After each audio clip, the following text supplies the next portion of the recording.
The next to interpolate, Chairman Abante. Magandang hapon po. Ako lamang nagtataka, no? Sabi nga sa amin dito, napakarami ng binanggit mo, nag-mention ka ng mga pangalan ng mga kilala. Ang tanong ko lang, ba't mo ginagawa ito? Under oath ka, no? Ba't mo ginagawa ito? Hindi ka ba kinakabahan sa buhay mo? Ba't mo ginagawa ito? Your Honor, thank you very much dahil may request po talaga ako ng security bago po ako nagsasalita dito dahil ang kailangan ko po ay katotohanan. With the Almighty God, sabi ko tulungan ako na makuha ko ang tunay na hustisya. Dahil wala sa hustisya ang binibigay nila sa akin. At hindi ko po yun makukuha kung hindi ko po isasawalat ang katotohanan. Dahil hindi po mangyayari ang tunay na hustisya sa isang katulad ko na mahirap lang, hindi maimpluwensya. Ang kalaban ko ay napakalaki.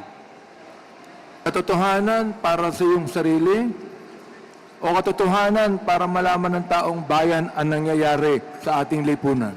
Katotohanan po para malaman ng taong bayan ang nangyayari sa ating lipunan. Lalong-lalo na po sa criminal justice system natin.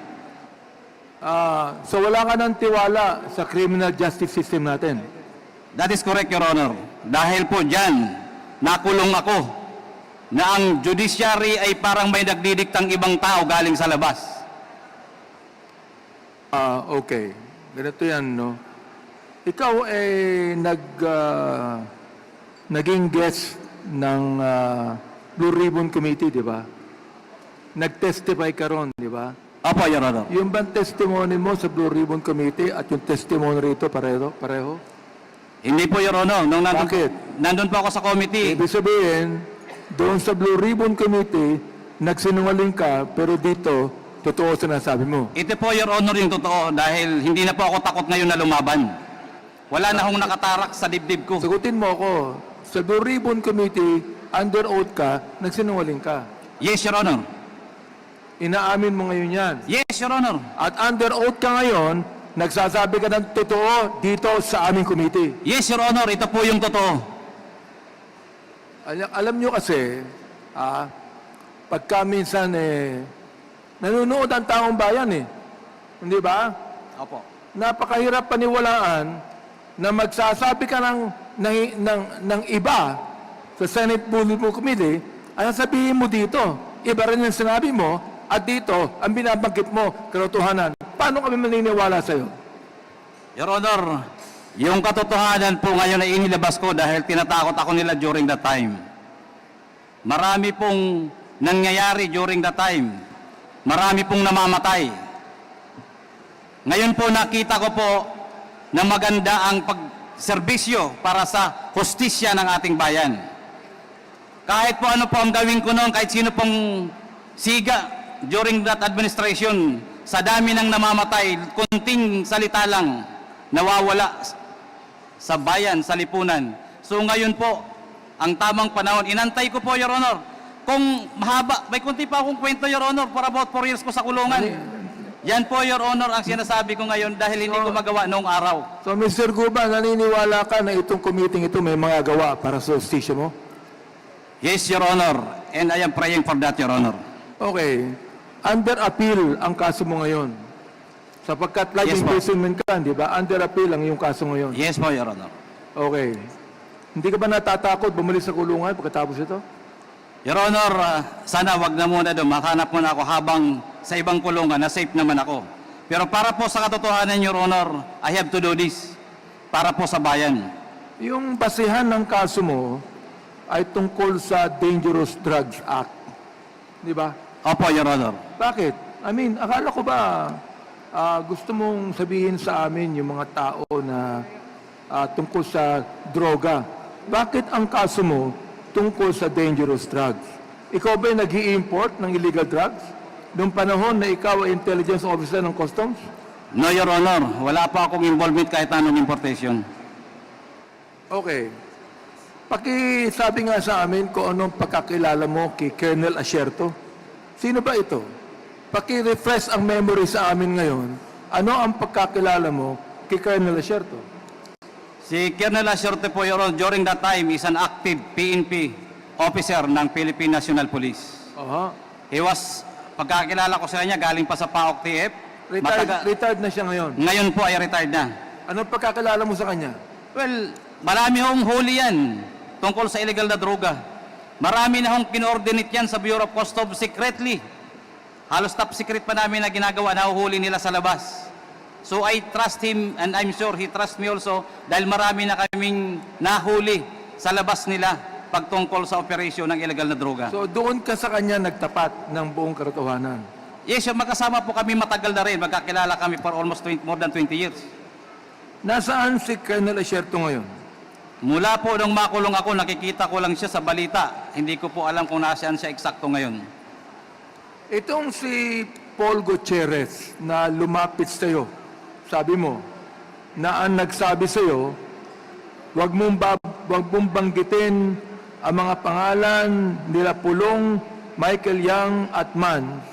Alam namin kung saan nakatira ang pamilya mo. Alam din namin na nasa Makati ang anak mong lalaki. Sino si Paul Gutierrez? Your Honor, sa aking pagkakaalam, hindi ko yung personal na kakilala. Yan ay tiga-media, noon pa. Namamasyal yan sa bureau. Naniniwala ka na ang media pwedeng tumapot sa iyo ng ganito? Your Honor, ang media ba ay nananakot ng ganito?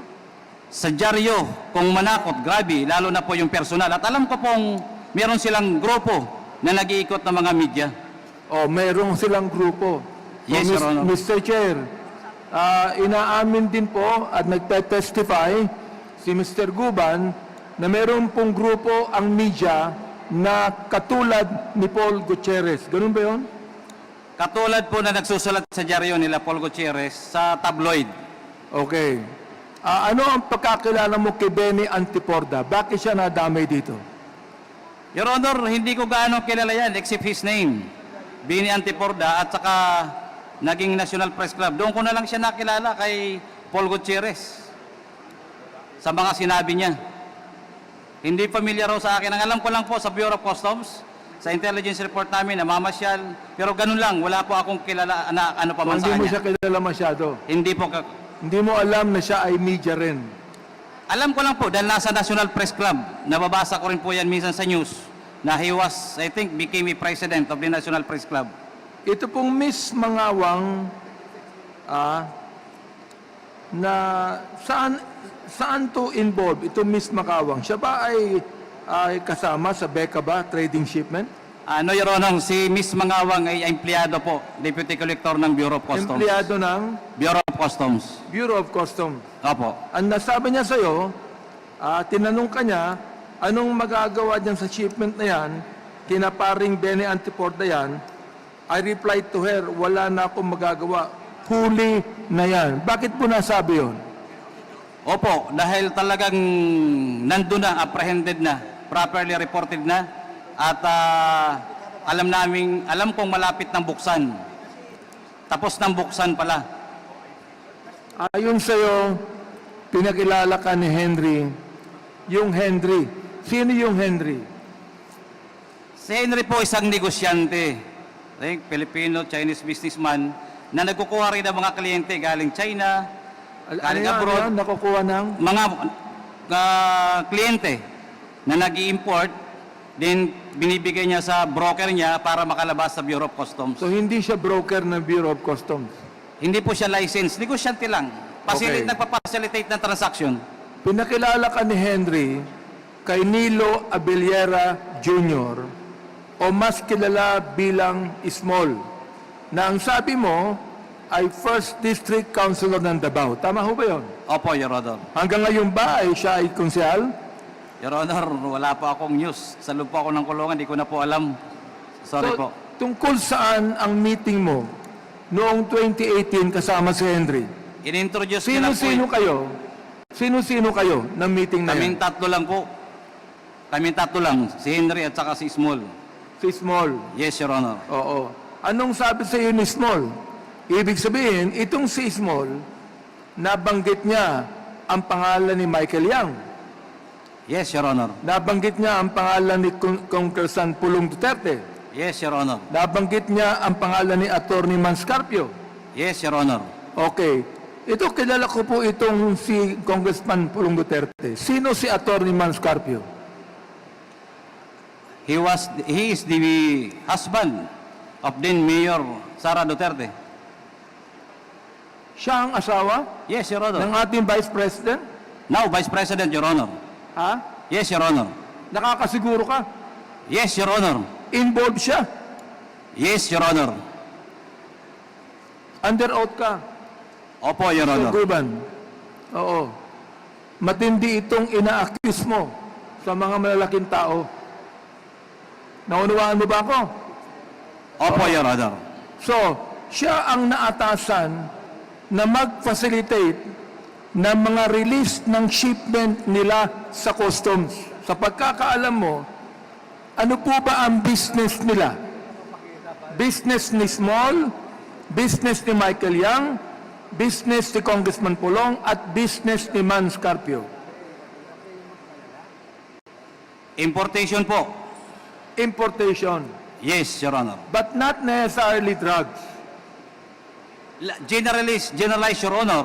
Pero according to our reports, may palaman na drugs. At yung iba ay may drugs. Uulitin ko, nabanggit mo dito na mayroong shipment sila Michael Yang, Pulong Duterte, at Atty. Manscarpio, at trabaho ni Small ang mailabas ito mula sa customs. Kanino nakapangalan ang mga shipments na ito? Your Honor, marami pong consignees, yung mga missing containers. Maraming consignees. Yes, Your Honor, until now, I'm sure. Ibig nandun na po yun. sabihin, hindi nakapangalan dun sa tatlong yun. Your Honor, sila ang parang impluensya. Hindi naman sila naglalakad kung sila ang nag-impluensya, kung sino ang dapat kausapin, sila magsabi. So, ibig sabihin, hindi ka nakakasiguro sa testimony ni Small na ang may-ari ng shipment ay yung tatlong nabagit mong pangalan. Sinasabi niya, Your Honor, na kanya yun dahil nagbibigay ng pera eh. Paano ka nakakasiguro na sinasabi niya totoo? Your Honor, nababanggit niya mismo na nagre-remit siya ng pera. Ano yun? Ano yun? Nagre-remit siya ng pera Nagre-remit siya ng pera kanino? kay Pulong at Mans. So, Mr. Chair, meron na naman Si Abelera. sinabi ngayon. Habang Na dapat nagkikwentuhan natin sila. malaman na si Small ay hindi lamang tagapag-release ng mga shipment sa customs, pero siya ang nagre-remit ng pera sa tatlong nabanggit. Yun po ba? Yes, Your Honor. Pera ng ano? Yung po ba pera sa droga o pera sa mga shipment na iba? Halo na po, pera sa shipment na lumalabas, yung mga nawawalang container, may regular, then kasama na sa... Pero nakakasiguro ka, yung shipment na yan na dumating na nakita mo, merong shabu. Your Honor, yan po ang hinuli namin na magnetic lifter na mayroong laman shabu. Nakita mo. Ako po, Your Honor, ang isa sa mga apprehending officer. So nakita mo yung shabu. Yes, Your Honor, together with PDEA. Ilang toneladang shabu ang nakita mo? 355 kilos, Your Honor. 55 kilos. 355 Mr. kilos. Chair, sinasabi niya muli na hindi niya nasabi kanina na ang laman ng shabu at ang bigat nito at ilan is 55. 355 kilos, Mr. Chair. Medyo mahaba-haba na po yung tanong ko. Ngayon pa lang ko po tatapusin yung tanong ko. At mamaya po, tulad ng sinabi ni Chairman Karap Paduano, we will make a motion to invite all of these names mentioned by Mr. GB Gaban to attend our committee hearing. Thank you, Mr. Chair. Thank you, Congressman Abante. Ako may tanong ako, no. Medyo seryoso itong iyong sinabi, no. Sa ginagawang investigation ng Committee on Drugs, palaging lumalabas yung pangalang Michael Yang, no. Sa iyong pagkakaalam, no. Si Michael Yang ba ay involved sa smuggling o importation ng droga? Your Honor, if I may siguro pakatapos nito at sa susunod, si Michael Yang is a big-time importer ng droga. My source is also from his friends. Paano mo ba ang That is source? why, Your Honor, isa yan sa magnetic lifter. Even he is distributing drugs in the local market. When I was at the jail, Manila City Jail, One person, pumunta ho sa akin yung nakakulong, galing siya sa labas.